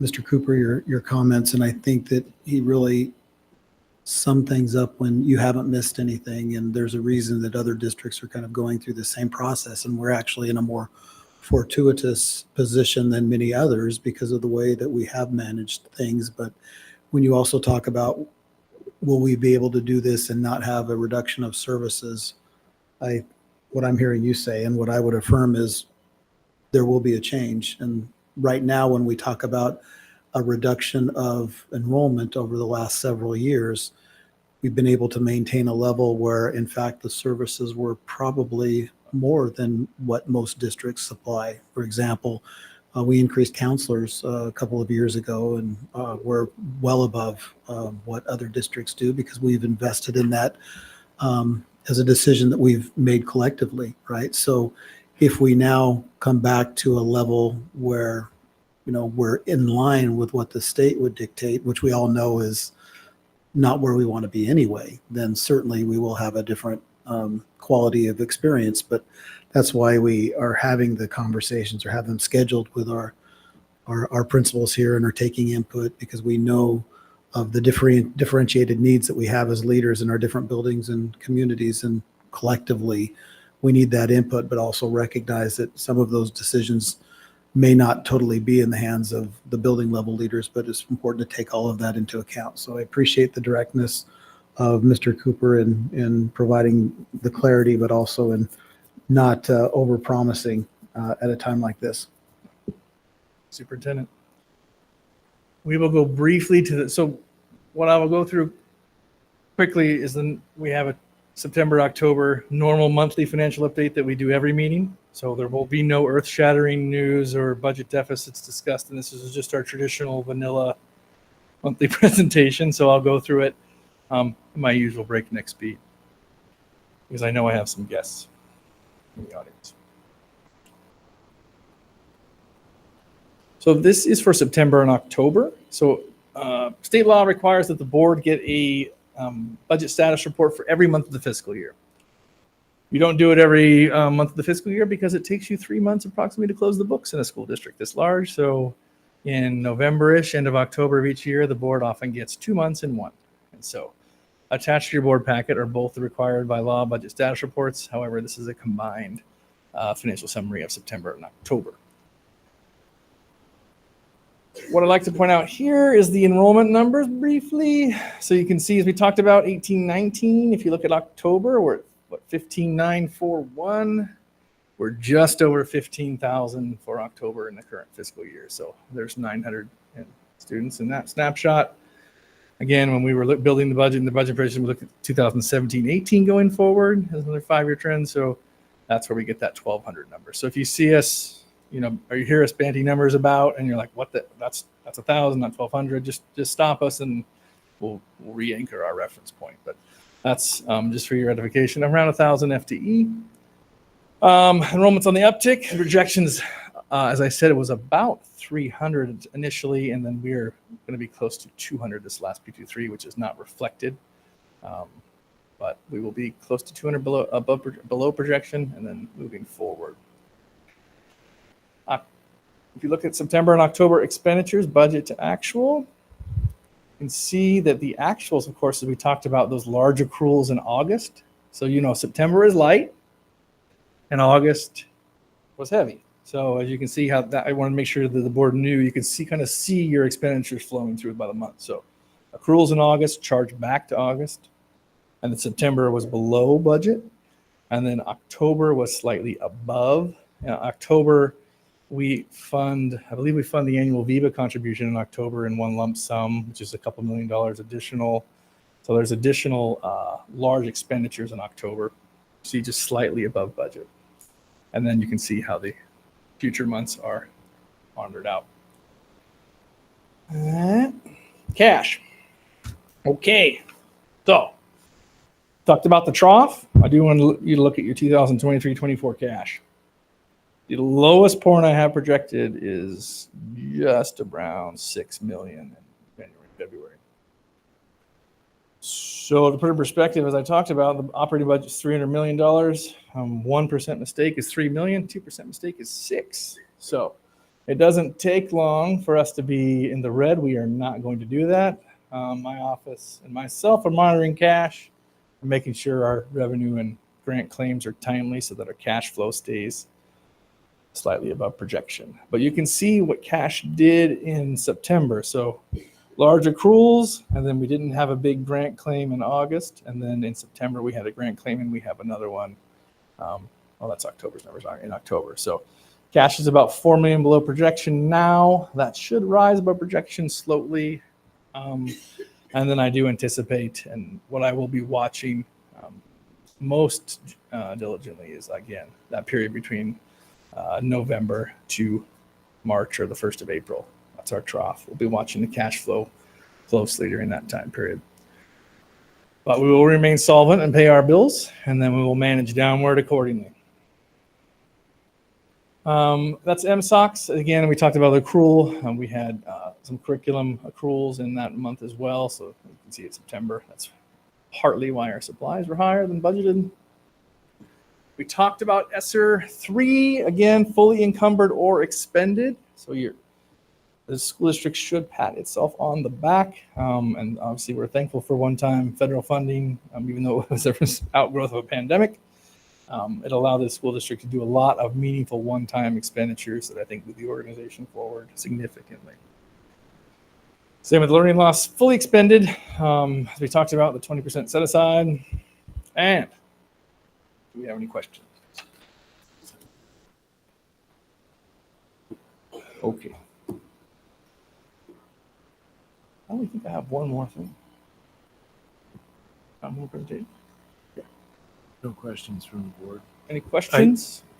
It's maybe a request. I don't know if we can do this, but I am still interested because there's like 200 students decrease, right, in enrollment. I'm just really interested on who's leaving, right? Is by grade, maybe ethnicity, by program, right? You mentioned a lot of the preschool or kindergarten rates down. So I would just be really interested on who's leaving the district or what kids are disappearing from our system. We will see what we can do. I mean, obviously, from a number standpoint, I can break it down for you by grade level. It's that sometimes we don't know the why. Kids just leave and they never tell us why. We get a request for records and they're in another state or country, and so some students, we won't be able, as you know, we won't be able to chase down the why.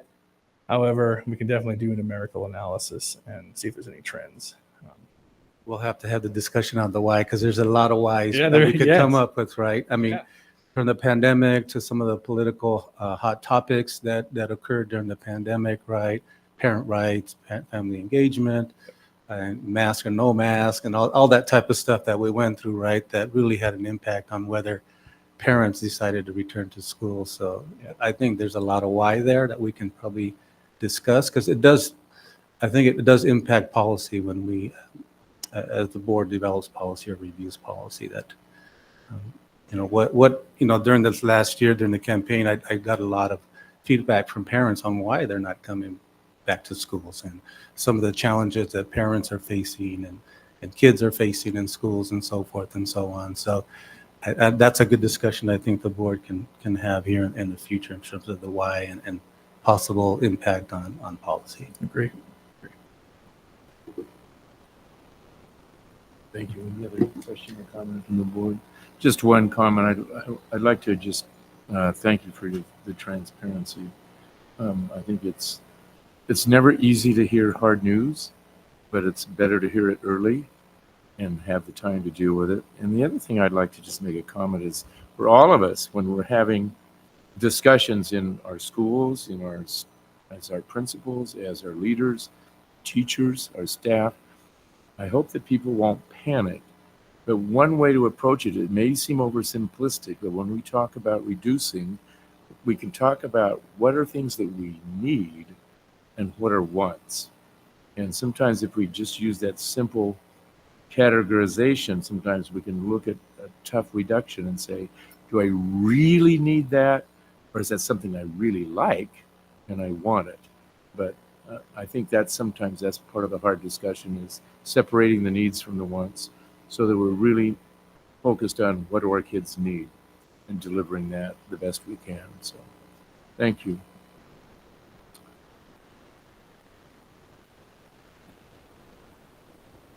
With that, we have calendar updates and future agenda topics.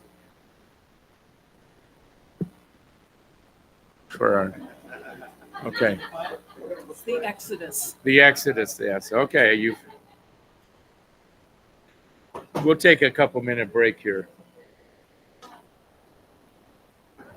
We're taking a quick break for the principals to leave.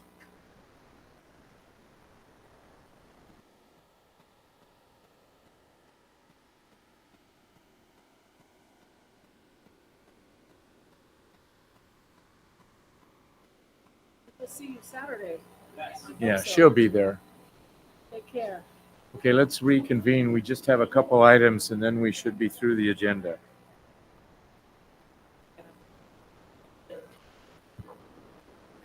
Let's reconvene, please.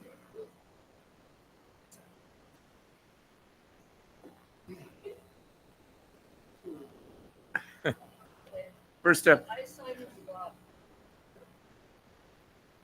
Did you lose him? Okay, first up, we have just calendar updates.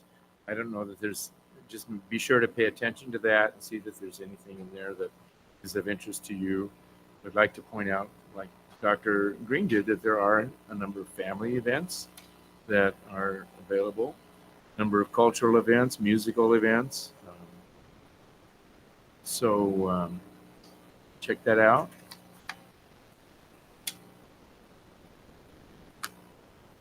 Any questions or comments or anything else you would want to add to the calendar for future agenda topics? Okay, we've arrived at our first opportunity for comments from the public. Is there anyone from the public that wish to comment? Okay. Not at this time. Next up, we have our consent agenda. Consent agenda includes approval of minutes from October meetings, notification of approval of warrants for October, approval of personnel actions, the detailed budget status reports for August, September, and October are now in the consent agenda. So if you're one that wants to see the really nitty-gritty of the budget, it's there for you. Is there any request from a board member to remove an item from the consent agenda for further consideration? Okay, with that, no comment there. I will entertain a motion. I move the board accept the consent agenda as submitted. Second. It's been moved and seconded to approve the consent agenda. Barb, would you call the roll, please? Director Navarro Jr., Aye. Director Rice, Vice President Villanueva, Aye. President Walker. Aye. Motion passes 4-0. Thank you. Next up, we have a pro-con statement committee appointment for February 13th regarding the replacement educational programs and operations levy. And who is presenting that? Mr. Cooper. Apologies for you hearing my voice so many times this evening. So before you,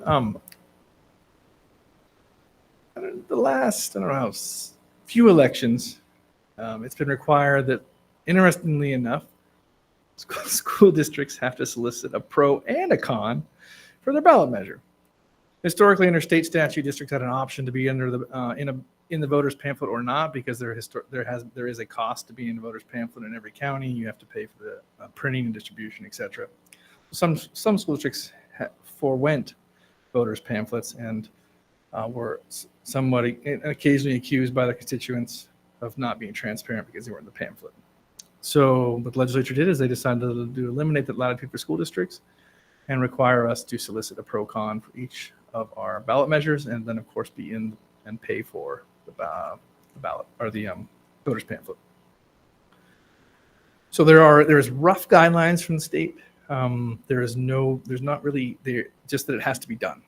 So we modeled the pro-con requests after some of my past experiences, and then I also got advice from legal counsel on just to make sure we dotted our I's and crossed our T's. So we posted on the website a notice which is attached to your agenda under I think your executive information. We also ran in the Herald twice advertisements for solicitation for pro-con membership. To date, I have had not a single party reach out to me, as I was the contact person for con committee. So what happens next, given that there is no con committee members before you to select this evening, is that the county auditor will also solicit once the pro-con committee, so once the pro, in this case we have a pro, files the requisite paperwork with the county, which we have on our desk in the business office. They will then look between the election timeline and the filing date. There's a short window where they may go out and seek an additional con. That con member in Yakima County, Susan Fate and I found out that they have to be a member in the county. They don't have to be a resident of Yakima, our school district, but at least, as we talked about, there are some cases around the state where people didn't live in the community and were writing con statements. So that's for you all just to know. I think that was a valuable little tidbit of information that in Yakima County, at least, you have to be in the county to write the con statement or the pro statement. So to that end, we've done our due diligence. We recommend that you name Yes for Yakima Kids campaign chair Myra Areola to the pro committee, and the con committee is yet to be determined.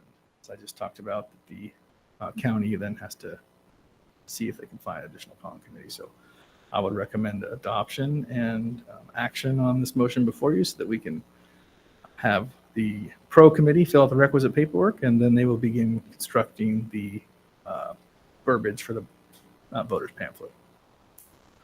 Any questions?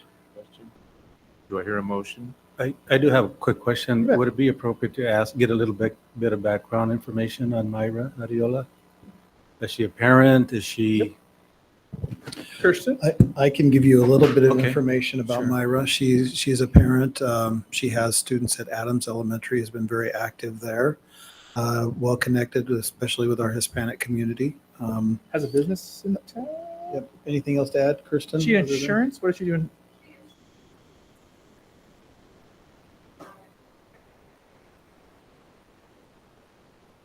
Yes, to get excited.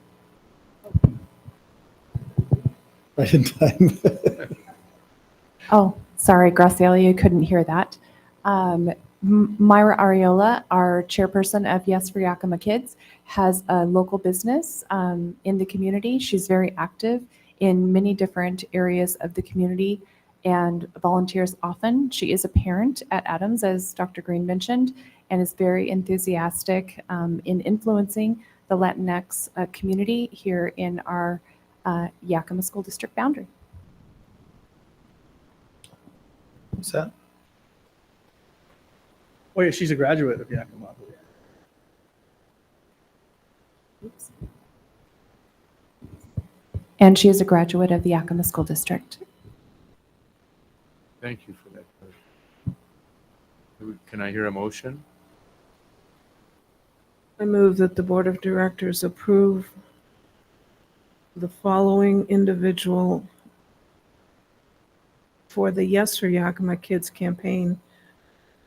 The chair, Myra Areola, to the Pro Committee,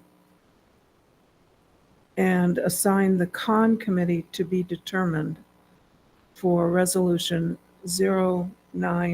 .22.23, replacement of the educational program and operations levy. Second. Second. Been moved and seconded to approve the following individual, Mara Ariola, to the Pro Committee and the Cons Committee to be determined for the replacement levy. Call the roll, please, Barb. Director Navarro Jr., Aye. Director Rice, Aye. Vice President Villanueva, Aye. President Walker. Aye. Motion passes 4-0. Thank you. Thank you all. Okay, we've now arrived at our second opportunity for public comment. Is there anyone from the public that would like to comment? Not at this time. Okay, thank you. Is there a need for executive session? There is no need for executive session. Okay. With that, unless there are any other comments, questions, or concerns, happy Thanksgiving to all. Have a restful holiday. Meeting is adjourned.